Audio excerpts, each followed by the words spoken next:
Halo Sobat Mulia, hari ini kita akan menanyakan sedikit kesan dan pesan tentang acara donor darah dari FPIKUB bersama Bina Mulia. Baik, mungkin dengan Ibu siapa? Saya Dr. Lulu Retno Wulan, Kepala UTD PMI Kota Malang. Oke, kita sedang bersama Dokter Lulu. Mungkin kesan dan pesan terhadap acara ini gimana, Dokter? Sangat luar biasa, Mbak.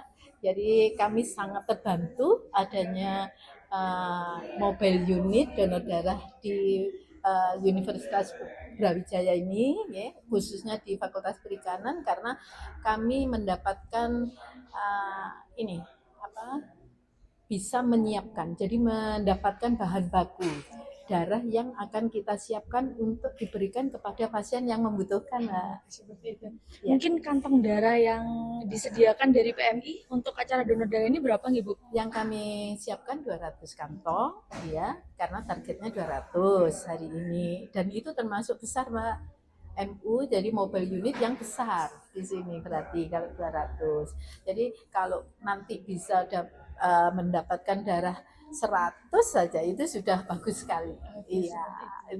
Mungkin ada pesan bagi para pendonor nih yang mau donor darah tapi takut tuh gimana gitu, Bu?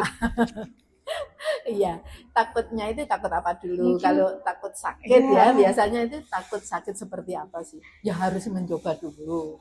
Pasti kan mencoba dulu karena donor darah itu sebenarnya tidak lebih dari 10 menit, Nak. Betul, tidak sampai 10 menit ya. Pengambilan darah itu yang betul ya sekitar 5 sampai 8 menit.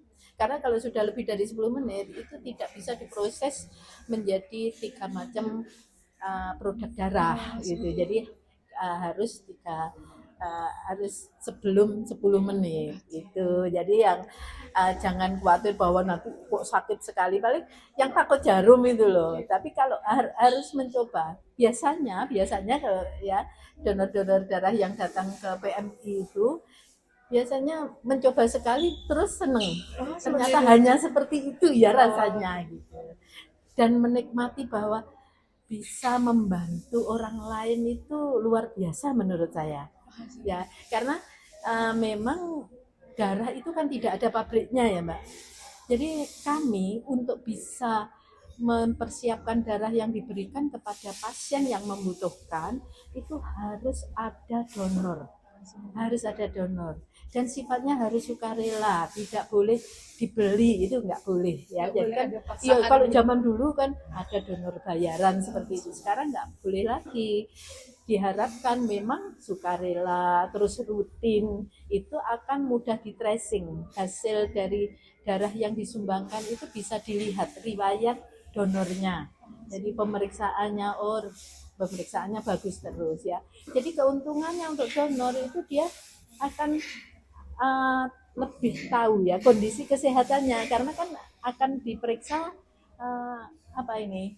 beberapa macam penyakit yang bisa ditularkan lewat darah, yaitu hepatitis B, hepatitis C, HIV, sifilis, itu juga akan diperiksa tensinya, HB-nya. Jadi biasanya cenderung kalau donor-donor yang sudah rutin itu akan uh, menjadi lebih terjaga. Dia terpicu untuk menjaga kesehatannya supaya bisa mendonorkan darahnya terus. Itu yang luar biasa kalau di Kota Malang ya. Kami tidak perlu harus mengajaknya itu, karena sudah ada keinginan pribadi, dan kami sangat terima kasih ya Mbak bahwa ini banyak donor-donor yang mahasiswa masih muda. Itu penting untuk kami ke depannya, karena kira-kira ya 10 tahun lagi mungkin belum ada ya pabrik darah, itu belum ada. Jadi darah sintetis itu mungkin belum ada ya Mbak itu. Nah, Sobat Mulia sudah dengar sendiri kan manfaat donor darah itu apa? Bagi Sobat Mulia jangan lupa ya donor darah kalian agar kalian dapat bermanfaat. Terima kasih. Terima kasih. Mari Bu, terima kasih.